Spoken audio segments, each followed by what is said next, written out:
Magandang umaga sa inyong lahat. Kami ang Group 10 at ang topic na tatalakayin natin ngayong araw ay ang ekspresyonalismong pananalig. Unang-una, ano nga ba to? Ano nga ba ang mga pumapasok sa isipan natin kapag naririnig ito? Ang ekspresyonalismo sa panunuring pampanitikan ay isang pagsusuri ng akda o sining na nagbibigay diin sa pagpapahayag ng damdaming emosyon at karanasan ng may akda. Ito'y nagmumula sa kanyang sariling puso at isipan at layunin nitong magbigay luwalhati, pag-asa sa mga mambabasa o tagapanganood. Sa madaling salita, ito'y tungkol sa pagpapahayag ng sariling damdamin at pagmamahal sa sining. Dito pa lang sa introduction, ang ekspresyonalismong panunuri ay nakatuon sa damdamin, emosyon at karanasan ng may akda. Ang layunin nito ay ipahayag ang kanyang tunay na kalooban at bigay ng pag-asa, inspirasyon at pagmamahal sa pamamagitan ng sining at pampanitikan. Ngayon, dumako na tayo sa katangian ng ekspresyonalismo. Una, personal na damdamin. Ito ay naglalayong ipakita ang personal na emosyon, karanasan at damdamin ng manunulat sa kanyang akda. Ipinapahayag nito ang mga bagay na malalim at makabuluhang nararamdaman ng manunulat. Ipinapahayag nito ang sariling emosyon, karanasan at malalim na nararamdaman ng manunulat mula sa kanyang puso patungo sa kanyang akda na kanyang sinusulat. Pangalawa, personal na pananaw. Ang ekspresyonalismo ay malakas na nakakababa pananaw ng individual na manunulat. Ipinapakita nito ang pagiging subjektibo ng tao sa pag-arte at pagsusulat.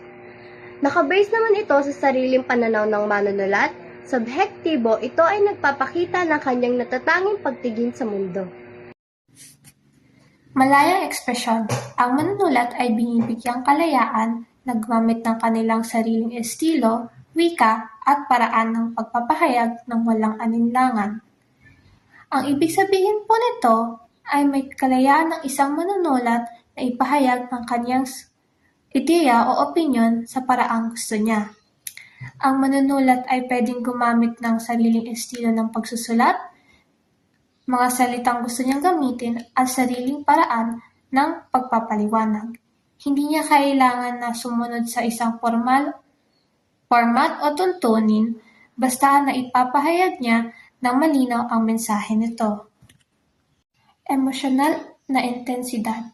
Ang mga aktang ekspresyonal ay gumagamit ng mga salita at tema upang ipahayag ang matinding damdamin tulad ng pag-ibig, lungkot, o pagkakabahala.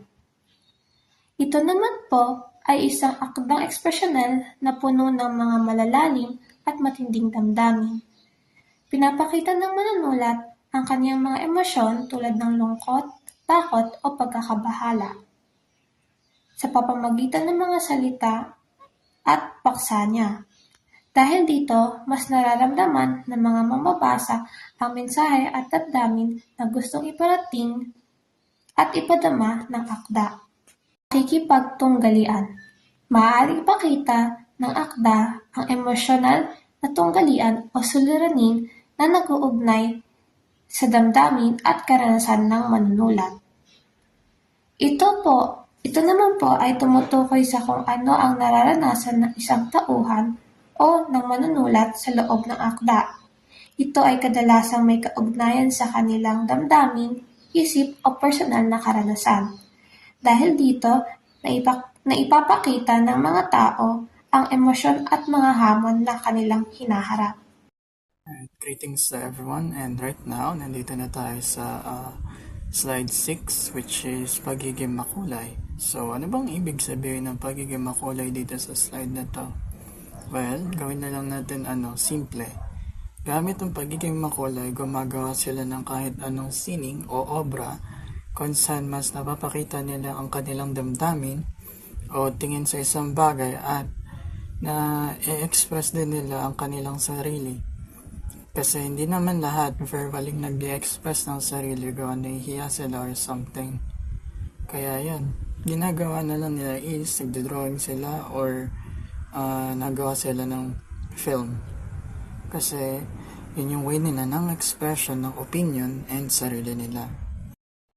And then sa number 7 ay pakikipagtulungan sa mambabasa. So dito, inaasahan ng mga writer or manunulat na sila ay gagamitin bilang impluensya o reference ng mga tao kapag gumagawa sila ng akda o kaya report o kaya pananaliksik. Kaya tinutulungan nila yung mga tao gamit yung idea nila para meron silang tawag dito, yung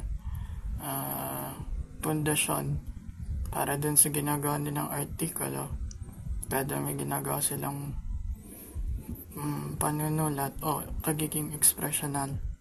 Kasi para mas paniwalaan sila ng mga tao, kaya tumutulong sila ng pagganon.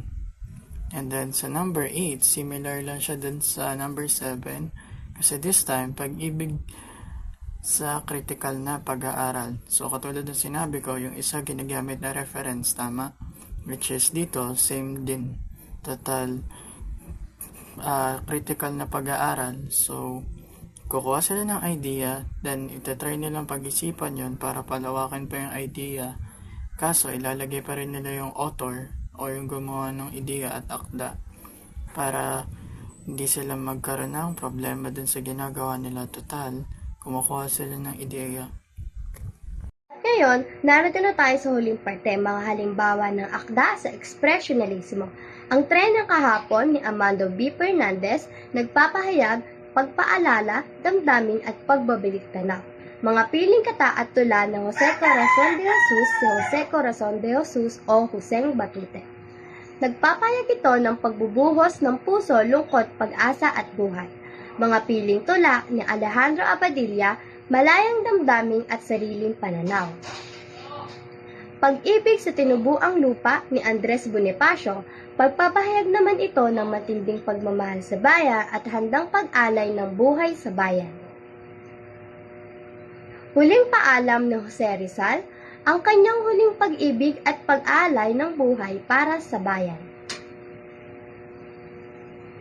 Sa kabuuan, ang ekspresyonalismo ay pagtingin sa puso ng may akda. Sa likod ng bawat akda, hindi lamang tayo nagbabasa at tayo ay nakakaramdam, nakakaunawa at nakakahalili ng inspirasyon. Ang tunay na sining ay hindi lamang nakasulat kundi nararamdaman din ng bawat isa sa atin. Maraming salamat po sa pakikinig ng aming presentasyon.